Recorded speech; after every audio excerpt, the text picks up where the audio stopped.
Coach, I got a chance to watch, and it looked like Christian Anderson had a strong game, passing and running, and you had Jamel Jones and Tyree Tyler also look pretty strong. What do you think of the quarterback play that you were alternating today? Oh, they made some good plays. There's plenty of errors out there. We got some things we got to correct at that position, and everybody else too. But they all three of those guys were competing and did a really nice job just trying to play hard and play tough. And obviously, with them being in a red jersey, it's a little difficult to completely evaluate. We just didn't want. I don't think it's necessary for our quarterbacks to get tackled every day in practice for them to be ready to be tackled. We tackle plenty on defense and on special teams. We did today. We do throughout the week, but I would just try to lay those guys off. So I think Christian just haven't had the experience he has.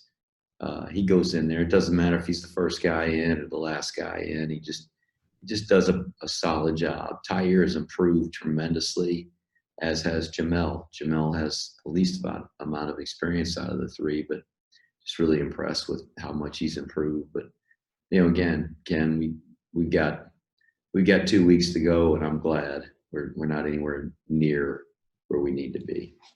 And Coach, just Jabari Laws ran the first drive and then one at the end. And then Cade Ballard, I saw him on the sidelines, but I didn't see him go in the game. Was he injured? Cade Ballard, yeah, not injured. Just wanted to get those other guys to work, and he's had a really good camp for the little experience that he's had playing. He obviously started a couple games for us and played some, but it's not like he's been an every down guy, and he's just done a really good job. But gave us a chance to evaluate some of those other guys. We didn't put Maurice in there either that I remember. I just got those other guys some work. Hey, one freshman I got to ask who stood out today, LaQuinn Benny. I hope I'm pronouncing his name correctly. The freshman from Richmond. He had a couple of catches, and he looked like he was getting into the mix today. Who now? That was number 20, LaQuinn Benny, Beney. Oh, Laquan Vini. Yeah. Yeah, and he was wearing 19 today. We moved into a different number just so we wouldn't have guys doubled up in the same number. But Laquan is he's a really good athlete. He reminds me a lot of Brahim Murphy. They move very similarly, a lot of the same skills, just I think what they bring to that position very similar. So I'm excited about him. Played in prep school last year, and just being a freshman, he's impressed us. And we heard from Julian McDuffie today. He was at a cornerback. How did you feel the defense did it? The first team really wasn't having to tackle that much today, but how did you feel like they did in the workout? I thought they did a good job. So we started the scrimmage. We had a hurry up situation, so end of half, end of game situation with the offense versus defense. That would have been our first team against our first team. We stayed off the ground completely there. We did that with the twos and then with the threes, and then we kicked off and had a scrimmage with the scouts. And then once we did that, the number one defense went in for the first drive against the scouts, and they probably got 25 plays against the scouts. So I thought that was good work for them. And again, we practiced all week. We were in pads 3 times this week, so they've gotten a good amount of opportunities to kind of bang into those guys and play blocks and tackle and do all the things that you want to in pads. Thank you. Coach, are there any younger players who have taken that step from the first scrimmage to the second scrimmage that you're seeing some good things from? We just talked about Quan Vini. I've been impressed with him. Brian Burton, who plays linebacker, is a guy that was also in our prep school program who's had a good camp, and we anticipate that he's going to be able to contribute some.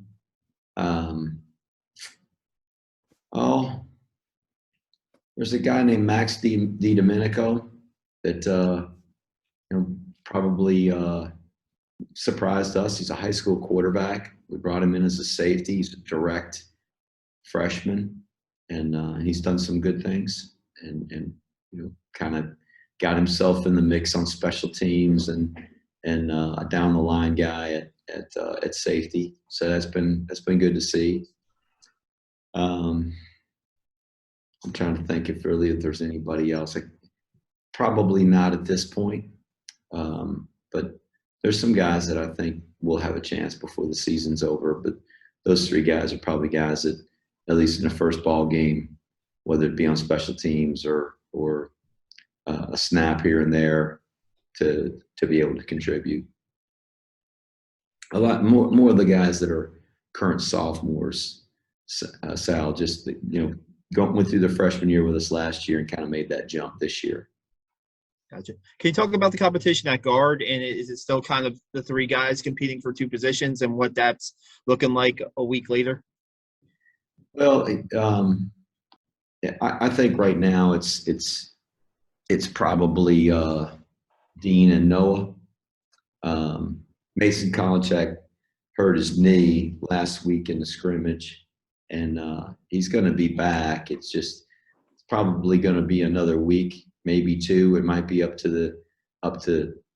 to the game before he's healthy enough to play. And I don't know that he'll be prepared if we do that, but we anticipate him being back. So it's probably those two guys right now, and we moved Zach Ward from tackle to guard. He's done a good job. He's a tough kid, a senior, been in the program really long. So I think that's going to provide some depth for us there. Jeff, how close are you to starting to establish a pecking order, a depth chart? Is that the plan usually for week 3, or are you still kind of gauging? I think there's a lot of positions where we have a pretty good idea of who the starters are going to be, and some others where there's some good, healthy competition. I think there's a lot of positions where we may be able to play multiple players and not just have it be one guy and he's going to get replaced only if he's hurt or tired. I mean, that B-back position has traditionally here been one where we played a lot of guys, and I anticipate it being the same. And probably the quarterback position for us, though, that's not very common in football to have a quarterback that is kind of in and out of the game. But I think that we've got enough guys, and their skill sets are different, that there's opportunities for all those guys to really play and contribute. So I'm glad we got some depth at those two positions, because they run the ball a lot, and we've had some guys get hurt at those positions and had to kind of go into the depth chart. So for us, that's probably right now advantageous for us, just to have that many guys. I don't know that the offensive line is going to be one where we're rotating a lot of guys, but I think every other skill position on offense, including the tight end, has guys that perhaps will play multiple positions. Defensively, I think we're probably a little more entrenched in the guys that we think are going to be the starters. But in the secondary, there's going to be personnel groups that we'll have to put in. There'll be other guys. There'll be certain situations, whether it's a long yardage down or a third down or those kinds of things, that we might put some guys in for different things we want to do, whether it's up front or at linebacker. So we'll just see. We'll see how the next week goes. I think we'll have a pretty good idea by the time we hit next weekend. Jeff, you told us last Saturday that you wanted to get all your packages in by this Saturday. How'd you do in that regard? How close are you? We've installed just about everything. There's a few situational things that we'll need to work on.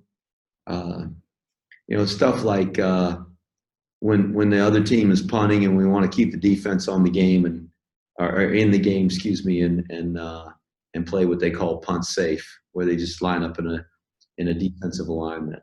And it's as easy as lining up in a defense, but making sure we cover all the eligibles and ensure that the guy's going to kick the ball on time. Just situational stuff like that. But beyond that, and there are a number of scenarios and situations where we kind of got to be prepared for those things, and we'll be able to cover that in the next couple of weeks. The installation for all of our schemes are in. Not ready to execute them perfectly, but they're in. Right. Jeff, you've been in the game a long time here. After 2 weeks, are you where you expect to be after 2 weeks? Obviously, probably never satisfied, but I mean, it's probably about where I expect us to be. I'd love for us to be ready to play a game this afternoon, but that's just not realistic. So, but I think we're moving along and we're improving. And like I said, there's a lot of mistakes today, a lot of things that need to get corrected, and I'm confident that we will get them corrected. But I think we're headed in the right direction, at least in terms of being prepared. are you seeing the benefits of having a veteran team? For sure. We got a very mature team. We've got enough guys that have played and been in games. Not all of our starters are returning starters. Some of them are going to be starting for the first time. But we've got enough experience and enough strong leadership that I feel good about our football team. And I wasn't able to mention a whole bunch of freshmen that are kind of breaking into the lineup and are poised to be on the travel squad right now, and that's probably an indication that we've got a pretty good veteran group. Care to share some of those names? Of the guys The freshmen. Oh, the freshmen that we talked about. Ryan Burton, Laquan Vini, and Max DiDomenico were the three that we talked about that kind of were in the mix at their positions right now. Okay. Thank you. Coach, seems like there was a 26 out there today, a freshman who did well. I wasn't sure because of the multiple numbers who that was, but returning kicks and got some running plays. Gold jersey? Yeah. Bishop Johnson, I think, was wearing 26. Little guy? Yeah. Yeah. I thought he was standing out. Yeah, he's a tough kid. Lafayette, Indiana. He was in the prep school last year, and he did some good things today.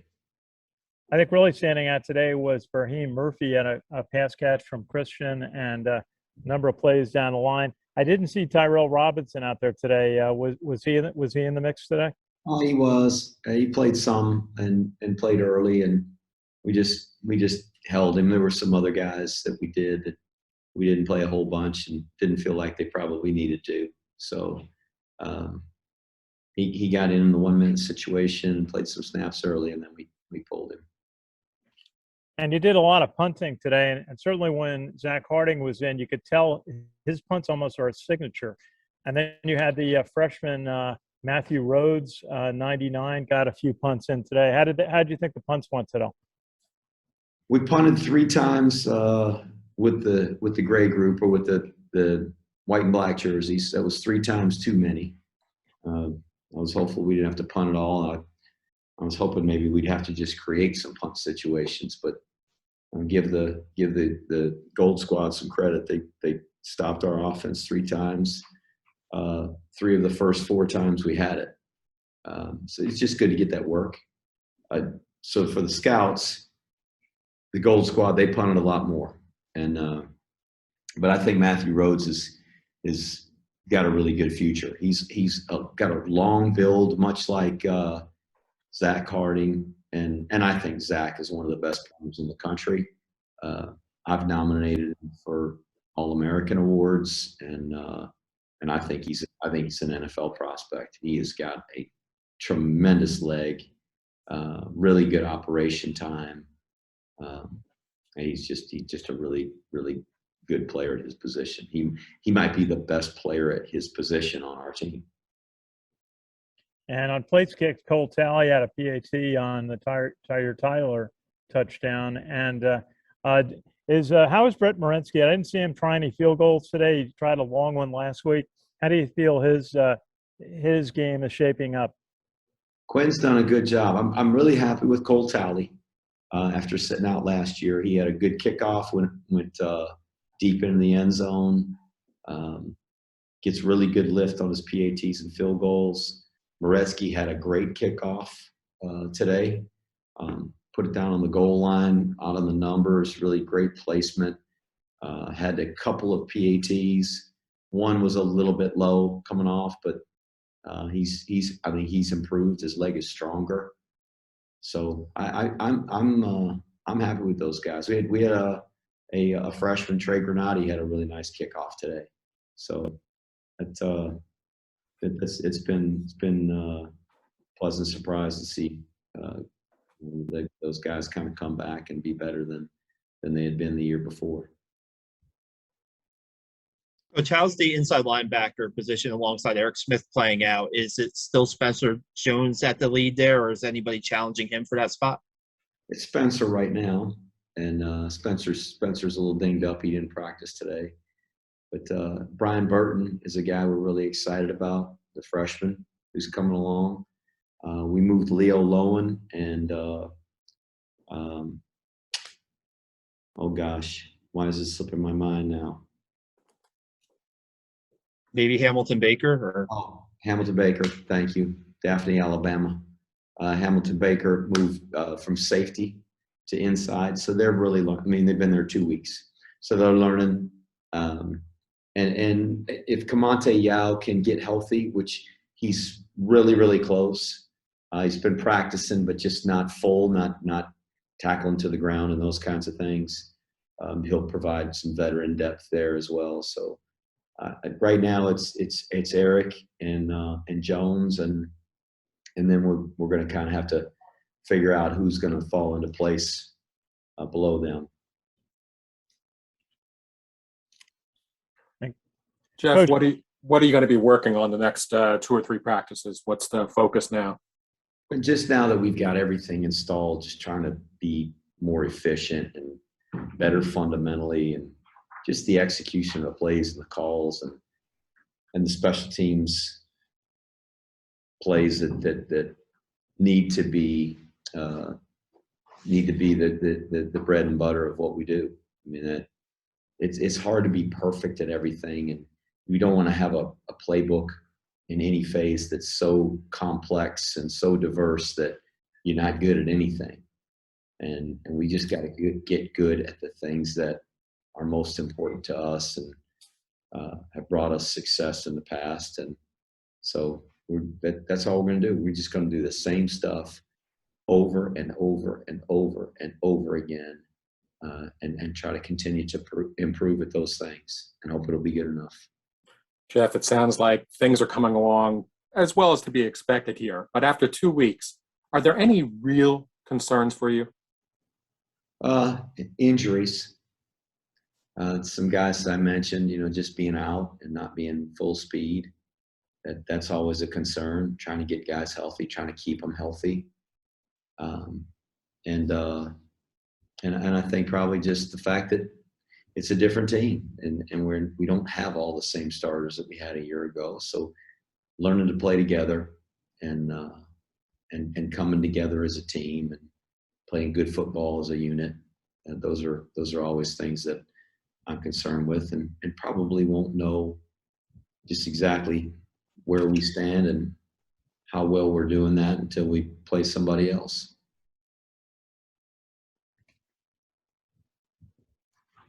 Coach, maybe just ask you about Jabari Laws. He got, it was in the first drive and then one later on. How do you feel like his progress is continuing as you get deeper into the scrimmage season? He's doing great. I'm so proud of him. He just has had a great attitude the entire time, all the way through, working really hard. Our kids love him, and they love when he's out there in the huddle and out there playing. So obviously, being out as long as he has, there's conditioning that comes into play. Just getting him ready and being able to go for a long time on that knee, and he's just getting better and better every day he practices. He's probably not completely full speed, but he will be, and that comes with the confidence of playing on that knee with that brace on, and so just the more he practices, the more he does, I think the better he gets. So I was really excited to have him back in camp, and been really pleased with what he's been doing. Thank you. Hey, Aaron, do you have any questions for us? Yeah, Coach, I know you've kind of talked about the quarterbacks a lot, but ideally for you and your staff, kind of when would you like to solidify that decision and who that person is going to be for your team? We might decide when we figure out what the first play is going to be. It might be a different quarterback based on the play. Literally, I don't know that we are prepared to say there's a clear starter, that one guy's the guy and he's going to go in there and he's going to be the quarterback and until he gets hurt or, screws it up or anything like that. It's just, it might be Christian, might be Tyre, might be Jabari, might be Jamel. It could be any one of those guys. I think, if Cade Ballard or Maurice Ballon were our quarterback, that we could execute our offense and be efficient. So we're not in any hurry, and I don't think those guys are all jarred up about who the quarterback's going to be. I think they all have confidence in each other and in themselves, and really do believe and understand that any one of them can be the guy in there, and that likely it's not going to be the same guy the whole game. Thanks. Hey, Jeff, on that same point, if you were coaching at another school, especially a non-military school, do you think you'd be able to pull this off? What's that? Meaning, you're so willing to go to a number of quarterbacks, and every quarterback we've talked to is also open to that idea. It's not like that at so many other schools. Well, I don't know. I'm not really worried about other schools. I coach, and we're in pretty good shape here. But I think it's just a culture that is part of this program too. That our guys, they compete with each other. They all want to be the starter, but they also very much support each other. They love each other, and they're frankly committed to this team more than they are themselves, and what their role is. I don't think they let their egos get in the way, and I think that culture can be created in any organization. This one, another college football team, a business, a school. I think that culture can be created in any organization, and hopefully our guys learn those lessons while they're here, and they can take that into the Army. They're going to have soldiers that they're going to lead, and there's going to be soldiers that have the same job, and some of them are going to be given different responsibilities than others, and some may be put in positions where they feel like, well, I'm the guy. I've got to take the critical shot. Well, everybody might want to be the guy to take that critical shot, but somebody's got to carry the ammo box, and that's just as important. So our guys need to learn those lessons and embrace that culture, and as leaders create those cultures when they get into other organizations. So I don't know that it's unique to us. Just our guys have been able to handle it. They're mature, and Coach Worley's done a good job with those guys.